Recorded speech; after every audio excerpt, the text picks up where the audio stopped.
Shalom. Call halal Yahweh by Shem Shai by Shem Rakar.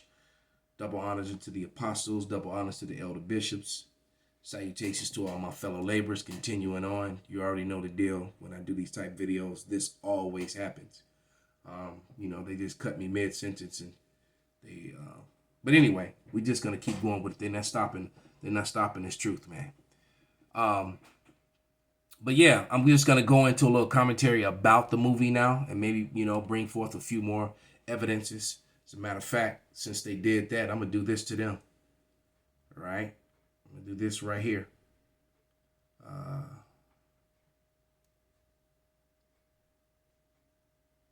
Where is it?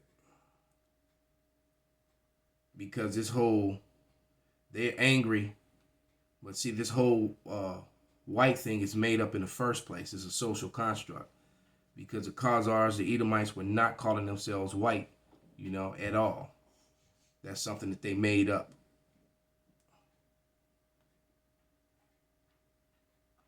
White people did not exist before 1681. Again, white people did not exist on planet Earth until 1681. Number two, any claim that this group called white people, any claim that that group is rooted in biology or derived from genes or biology or is innate or is from nature is a lie. They made it up. Third and final point. As a matter of foundational law, actually, let me say it this way. White supremacy has been embedded in the United States of America from its founding as a matter of law. Yes, it was. Now, I don't expect you to buy all that, nope. To get we'll all see that, the evidence. to believe all that, at least not now. But my job is to share with you the legal history that proves each of those three claims. And that's usually what they don't stick around to see. All right. She said, "Let's go. Let's get started." So that's usually the portion that they don't stick around to see. And that's when you get these comments on videos like this, because they don't want to see the evidence. They don't want to observe the evidence or hear, what you have to say. They just see Vikings were black and not white, and then they go with their comments. Well, they hear, Dr. Batalora say things like she said, and then they just run with their comments. And she said, I didn't expect you to get this, at least not now. But she said, but I will produce, but you will once I produce the evidences. And that's what it is. And this is the evidences, man. All right. This is the evidence we continue to provide when we make claims like this. So going back to this movie, The Northmen, all right. Like I said, spoiler alert, if you haven't seen this movie and plan to see it, don't watch this video until after you see it. All right. But it was a story of murder, vengeance, adultery, and slavery. So it's like and then like I was saying, and before they cut me off in the last video, as you see all the at the bottom of the screen, all the Edomites, the Slavs, as if these were the Vikings, they were the Slavs, the Slavics, the slaves. And what they do is they mix history. They make Esau Edom takes the Viking history and puts himself in it, just like he puts himself as the Scots, as he puts himself as the Irish, as he puts himself as the Brits. And they were not those people. Those people were all dark complected. But getting to this movie, it's all about a man whose kingdom is stolen from him by his very own brother. All right. And his brother murders him, steals his wife, slaughters his people, which were also his people too. All right. And then he sends these slaves all over the place, and he tries to kill the king's son. All right.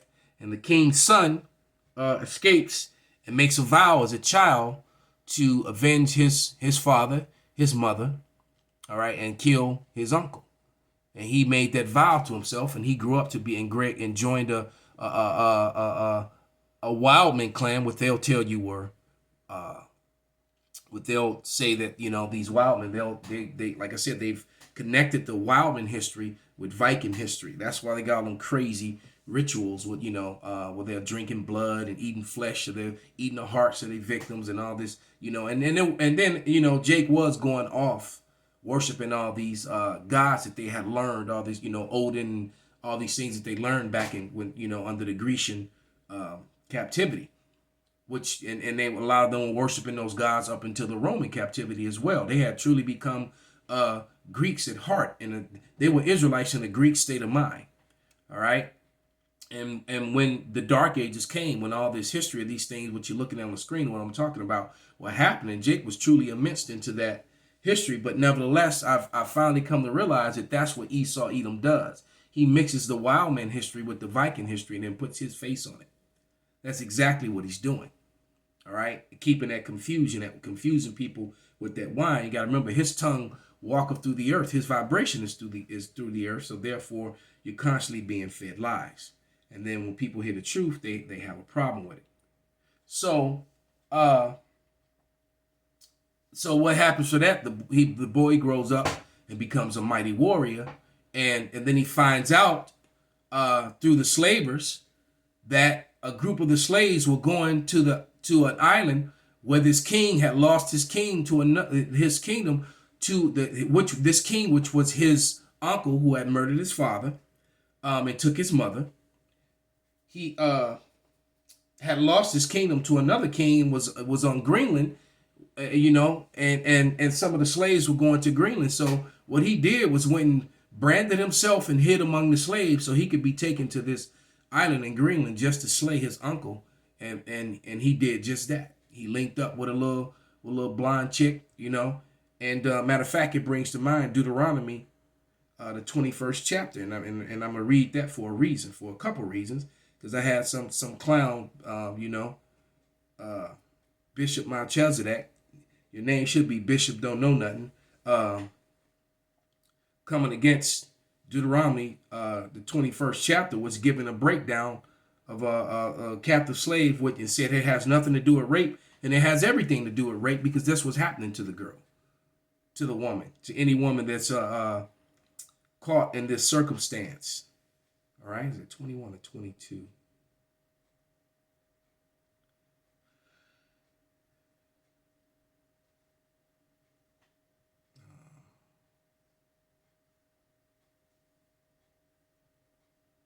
Salaki, I'm trying to find that real quick.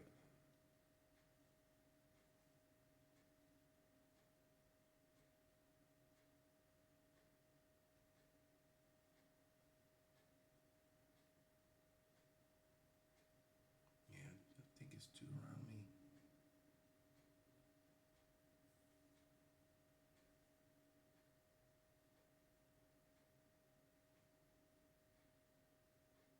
Yeah, it's Deuteronomy 21. All right. Because you saw all these girls that were lined up with yokes around the neck, either of iron or of rope, of twain, and they were being carted off to become handmaid servants and bed wenches. All right, but here's the law in the Bible on that sort of thing. When a battle has been ensued between two tribes, two nations, two different people, whatever, and the spoils, and that that's where the term booty comes from. So it says, this is Deuteronomy 21, and it said, and if one shall be found in the land which the Lord have given thee to possess it, lying in the fields, and there and it be known unto you. Matter of fact, just for time's sake, let me jump down.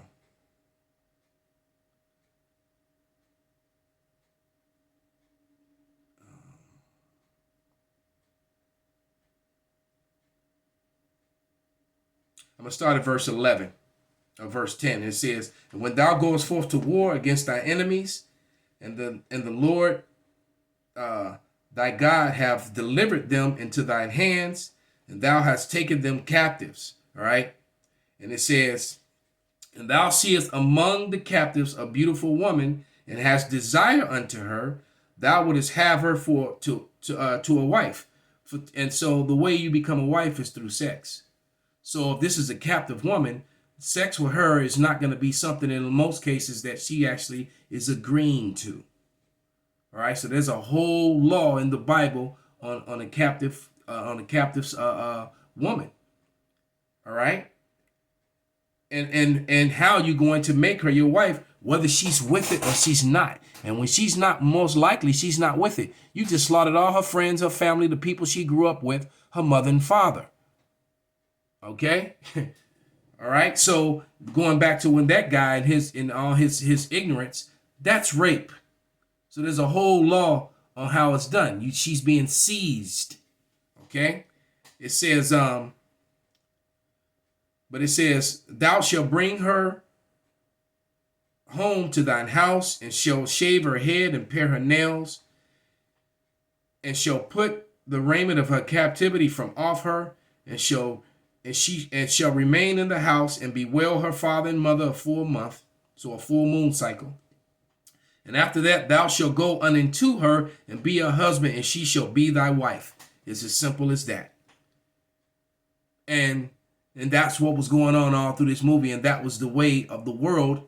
That, matter of fact, that is the law of heaven. And people, oh my God, how could you say that? It says on earth as it is in heaven. All right, that's what it says in the Lord's Prayer, and this is one of the Lord's laws. So you got a problem with the Lord, not with the fact that we're bringing out that information. Okay, because that was what was going on in this time period and in this movie. Now it turns out that he went to go avenge his father and mother, and his mother was the one who ordered him to be put to, his father and him to be put to death, because she was taken by his father as a slave woman, and that's how he was conceived. So she had a disdain for her own son because he was forced upon her, but she started having an adulterous relationship with her husband's brother.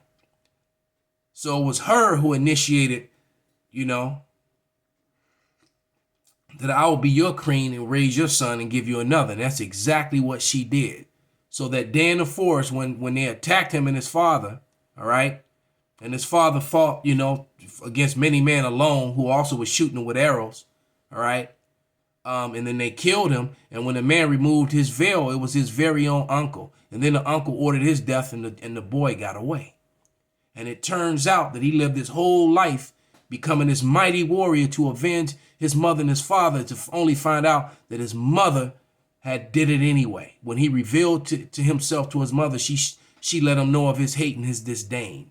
Thanked him for saving his baby brother, though, his half brother. Okay, so he endured slavery just to get close, so he could destroy them from within, and he did exactly that. All right, and matter of fact, let me get a couple scriptures. This is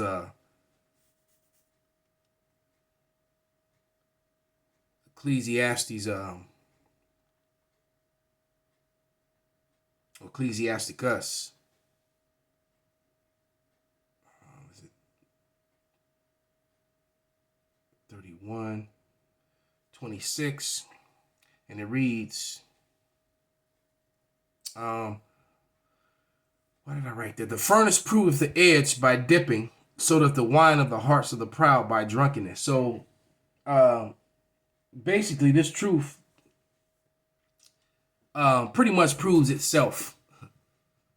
All right, and the hold on, I lost my chain of thought.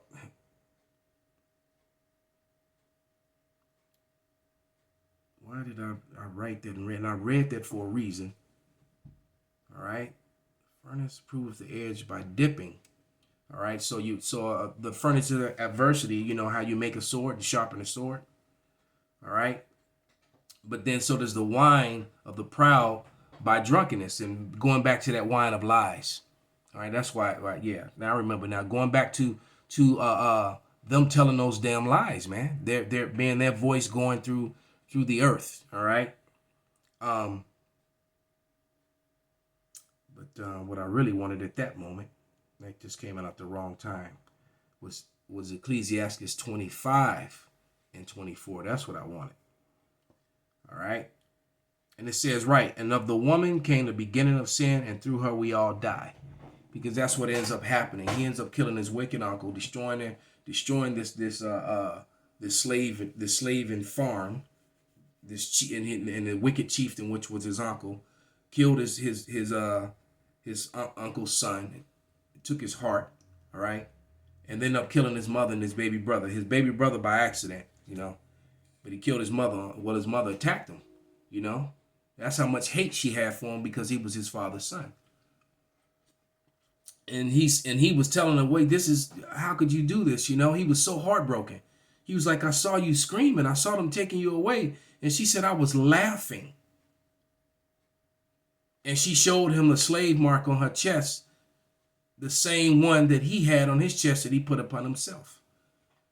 And she let him know that that's how his life started. His life, because she was that wife that by law was made his wife against her will, and she had resentment against him, and so she started banging his brother, and she, crafted up this plan to lie with his brother, and to become queen of his kingdom, and then that kingdom fell anyway, and that's exactly what's going to happen to Esau, Edom, man. All right, and so, man, these women are beyond wicked, man. Beyond wicked. But this is Proverbs, the book of Proverbs 6:24. And it reads, "To keep thee from the evil woman, from the flattery of her tongue, of the strange woman," man. All right. And so, and his wife was definitely that wicked woman. He was blessed enough to meet a woman who actually stood by his side. And unfortunately, he impregnated her with twins. And then he went off to set on his quest. And he saw in a vision that his children became a king and a queen. That they ruled as brother and sister side by side, because he kept seeing a tree of kings, and he because he was the son of a king, and he kept seeing a tree of kings in his visions and his dreams, and he saw his, and when his wife informed him she was pregnant, he saw in a vision that she had twins, all right. But and he ended up dying that day, defeating his uncle, just him basically against all of them, and he was using tactical warfare, using guerrilla warfare, but he succumbed to his wounds, and died. But he did defeat and behead, and then they fought naked, all them wicked. So that's how you know that they twist in a lot of rituals they were doing with taking body eating. I will eat your heart, and not saying it, like in a way that I'm a beat you down and take your heart from you, take your courage from you. They actually meant they were gonna take your heart and eat it, and they did. So they twist and twist the history, and that's why people get so confused. All right, but then we're going back to his mother. Let's go to Proverbs 30:20, and it reads, "Such is the way of an adulterous woman. She eateth and wipeth her mouth, and saith, I have done no wickedness." And that was his mother. Because the madness is that she chose to be with his brother, but his brother was a part of the taking down of her people and enslaving them too. He was the brother of the king. She just was wicked and decided she didn't want, because she was living a life as a queen. Her life was good. She had servants and women bathing her and feeding her and everything. All right. But she just and under the same circumstances, because guess what? His brother was a part of that taking down of her people. So she was just wicked. There's no excuse for her. All right. There's no excuse. So going back to that Proverbs again, overall, that's why I now remember exactly where the Ecclesiastics. I'm going to read that again. Ecclesiasticus.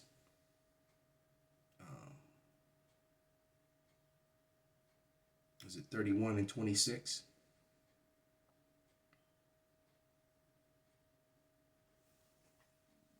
Yeah, and it reads, "The furnace proveth the edge by dipping." So it's talking about when you dip in the sword, it making the sword sharp, and so is this word sharp, man. It's proven. Let me read the rest of it. And it says, "And so doth wine the hearts of the proud by drunkenness." So these lies, this wine that they've infected the world with, these proud Edomites with this drunkenness of the wine of the lies that they've just enforced and pushed onto the whole world and got everybody all twisted and confused when it comes to history. All right. So with that, I'm gonna give all praises, honor, and glory unto Yahweh by Hashem Yahweh Shai, by Hashem Rakak Wadash, Wa Abba Babal, Kwam Yasharala Shalom.